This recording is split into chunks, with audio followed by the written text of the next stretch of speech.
বৃন্দাবন ভ্রমণের আজকের পর্বে দেখব আমরা দক্ষিণ ভারতের মন্দির, যেটা কিনা উত্তর ভারতের বৃন্দাবনে অবস্থিত। মন্দিরের এই কুণ্ডটি এটাও দক্ষিণ ভারতের মন্দিরের অনুকরণেই তৈরি। আর এই মন্দিরে আমরা দেখতে পাবো সোনার তাল গাছ, আর এটাই হলো সেই সোনার তাল গাছ।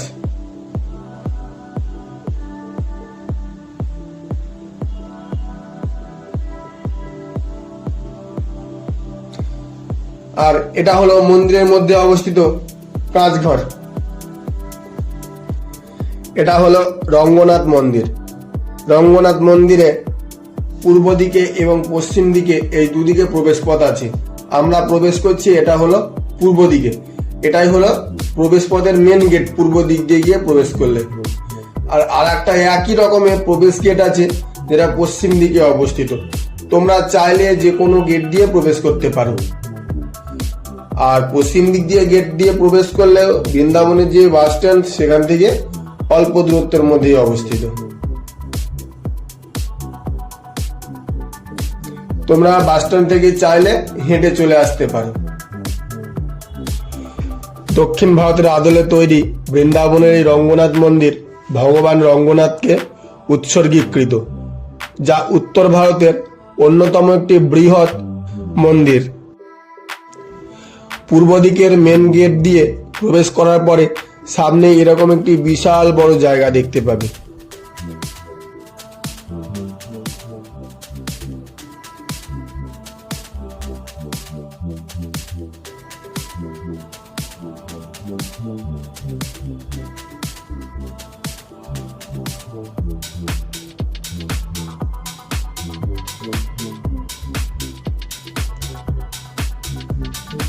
মন্দিরের মধ্যে প্রবেশ করার পরে মনে হবে আমি যেন দক্ষিণ ভারতের কোনো একটা মন্দিরের মধ্যে প্রবেশ করেছি।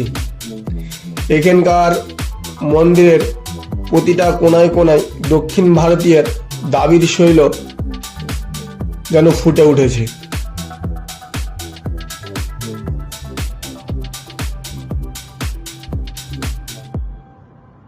আর এটা হচ্ছে মন্দিরের মধ্যে একটি পুকুর। আর এই কুণ্ডটিও দক্ষিণ ভারতের মন্দিরের আদলেই তৈরি হয়েছে।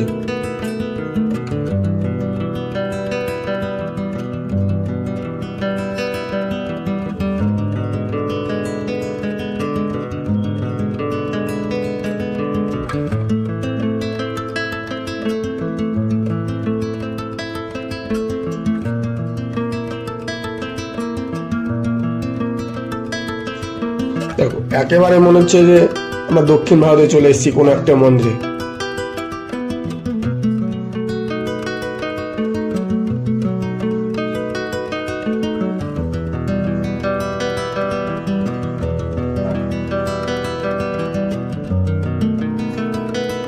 মেন গেট দিয়ে পার করার পরে আরো একটি গেট আমরা পার করে সামনের দিকে এগিয়ে যাব।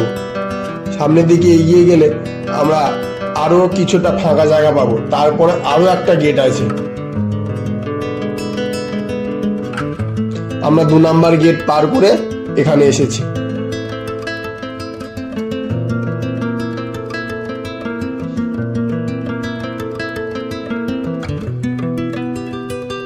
দেখো নির্মাণ শৈলীটা দেখো কত সুন্দর এখানে। আর আমরা এই গেটটা পার করেই মূল মন্দিরের মধ্যে প্রবেশ করব।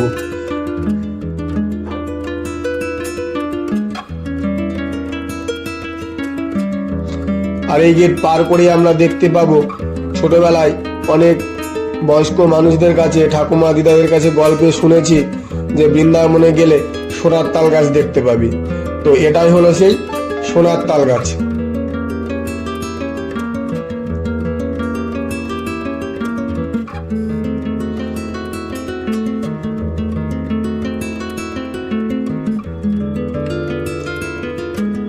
আর এখানে এরকম তাল গাছ 2টি ছিল, এখন আপাতত একটি আছে।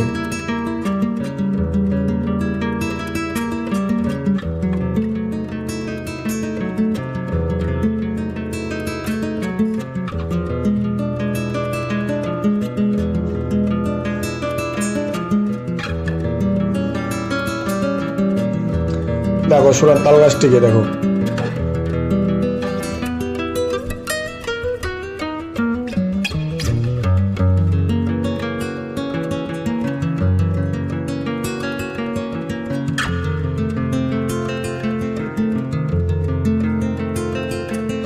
আর এটা হচ্ছে মূল মন্দিরের মধ্যে, এর প্রত্যেকটা থামে অসাধারণ স্থাপত্য শৈলী।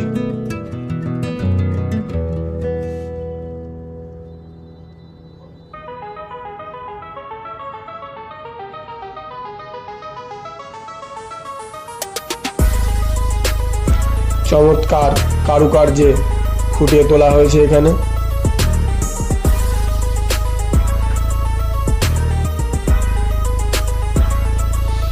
আর এই যে ঠাকুরের বিগ্রহটা দেখা যাচ্ছে, এই ঠাকুরের প্রধান মন্দিরের যে মেন গেট, এখান থেকে আরো ভিতরে 7খানা দরজা আছে, তারপরেই ওখানেই দেবতার প্রতিষ্ঠিত হয়েছে। এখানে ভগবান রঙ্গনাথ নামে পরিচিত।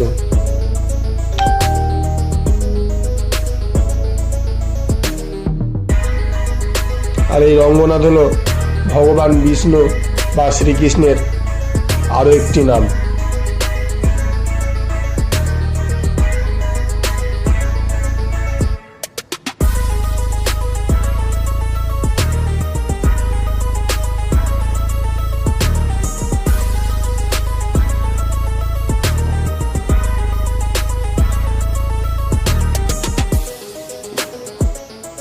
যে সোনার তাল গাছটি নেই, এটা এখানকার যে তাল গাছটি ছিল এটা নেই, একটা আছে।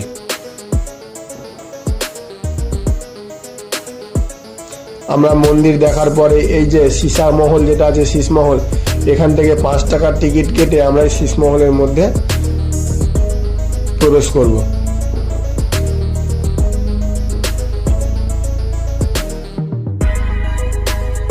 এটা হচ্ছে মূল মন্দির, আর এটা হচ্ছে শীষমহল, কাঁচের তৈরি ঘর।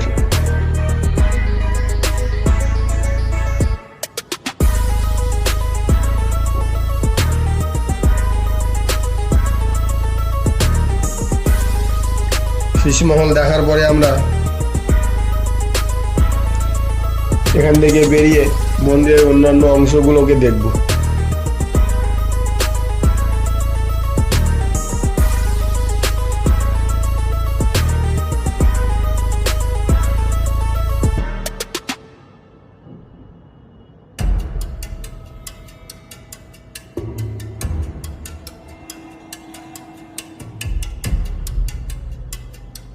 প্রতি বছর চৈত্র মাসে ব্রহ্মোৎসব অনুষ্ঠিত হয় এখানে।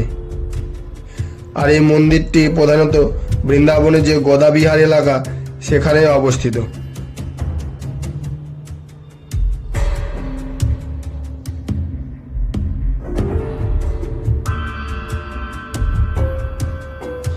আমরা মন্দির দেখার পরে এই দিক দিয়ে সোজা পশ্চিম দিকে যে দরজা আছে সেই দিকে আমরা এগিয়ে যাচ্ছি।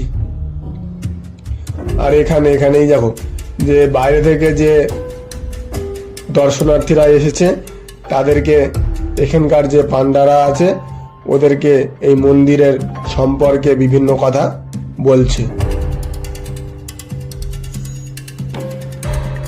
এরকম ভাবে বিভিন্ন জায়গায় এরকম ভাবে দর্শনার্থীরা বসে আছে, আর এখানকার পান্ডারা এই মন্দিরের সম্পর্কে, মন্দিরের কথা এদের সামনে তুলে ধরছে।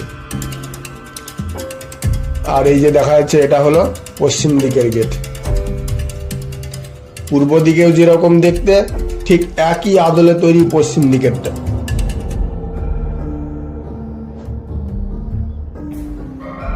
এটা হলো পশ্চিম দিক দিয়ে। এই দিক দিয়ে বার হয়েই কাছেই হলো বৃন্দাবনের যে মূল জায়গা, যে বাস স্ট্যান্ড এলাকা, সেটাই।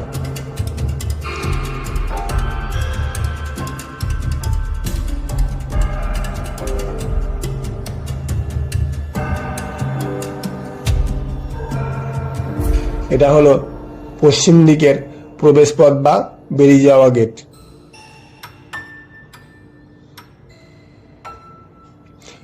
তো তোমরা চাইলে এই পশ্চিম দিকের গেট দিয়েও প্রবেশ করতে পারো।